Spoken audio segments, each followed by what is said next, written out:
What is one of the worst four-letter words in the English language? Our guest today, Skip Cowan, personal finance specialist, thinks he knows it.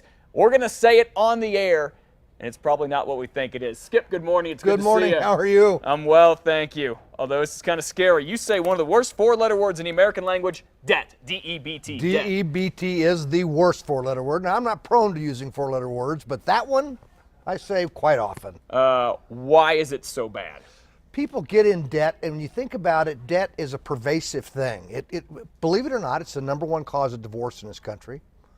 Wow. It creates incredible devastation for children. And the question is, once you're in debt, how in the world do you get out? What do you do? All right. Well, first of all, let's talk real quickly. Stay out of debt. How do you do that? I guess you don't try to keep up with the Joneses, as my mom would say. Well, yeah, that's part of it. But I think living on a realistic budget makes sense. Okay. Set yourself some parameters. Realize how much you've got to spend. And it's just common sense. If you spend more than you make, yeah, eventually that comes back to get you. It has to. Right. Okay, so if a lot of people are already in that situation and it happens, so what do you do to try to get yourself out of it? What are some realistic steps? Because I know people who are in that situation and they're like, you know, I'm just overwhelmed. I don't think I can dig myself out of this hole or get out of this hole. Sure, and I'm glad you used the word realistic, because you've got to create something that's a realistic plan that you know you can do.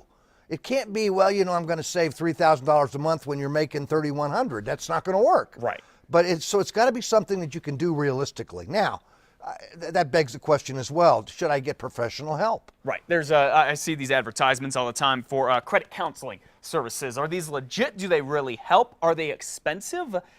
Or is it better just to kind of figure this out on your own? Well, you can do it on your own, but if you've got a really serious problem, then I would suggest credit counseling, but be careful. Because as you said, are they expensive? Some are. Some are fraudulent, actually. I always recommend consumer credit counseling. It's a nonprofit organization. Okay. They treat the consumer fairly. There's no upfront fees. Anytime you're paying an upfront fee, red flag, walk away. Okay, good deal. I hear ones that they say they can reduce your credit card bills or reduce the amount you owe. No. It seems like that would be like a get out of jail free card. Yeah, and there's no such thing as a free lunch. And all they're truly doing is putting money in their pocket, and it's your money. Okay. Some people say, you know, we've come to the worst situation here. Should I think about bankruptcy? Should you? Or when should you? If you ever should. Well, yes. There are some situations where you've got to. I mean, if it's catastrophic, then you got to take a look at it. But in this situation, keep in mind that not all debt is dischargeable. For example, you want to keep your home? Sure. Well, you can't get out of that. You can't discharge that debt, so you're still going to have mortgage debt. Maybe you got a student loan. Like to get out of that? Right, yeah, I would love to. Sure. Forget about it. Forget about it. Can't do it.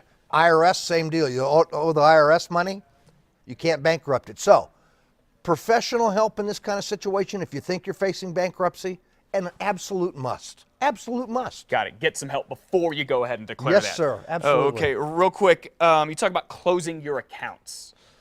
Well, I've heard that advice a lot. Close an account and it'll be fine.